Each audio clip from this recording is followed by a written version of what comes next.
Isa ka bang cardboard art collector? Existing pa ba to sa merkado? Tara't alamin natin yan dito sa video na to.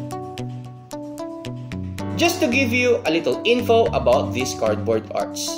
So, noong mga panahon ng mga 2000 eras, nung panahon na red logo pa si Bandai, merong ibang nilalagay si Bandai na cardboard art sa mga ibang releases na master grades.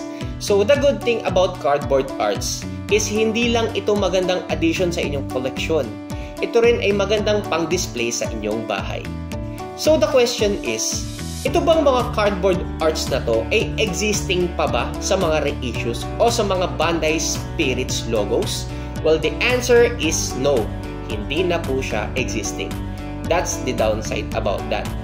But the good thing about Bandai Spirits logo na releases ay ito ay isang magandang oportunidad lalo na sa mga newcomers para magkaroon at ma-familiarize nila ang mga old model kits na nilabas ni Bandai. At ito ay magiging magandang addition pa sa inyong Gunpla collection. So that's it. I hope na itong video na to ay nakatulong sa inyong hobby needs.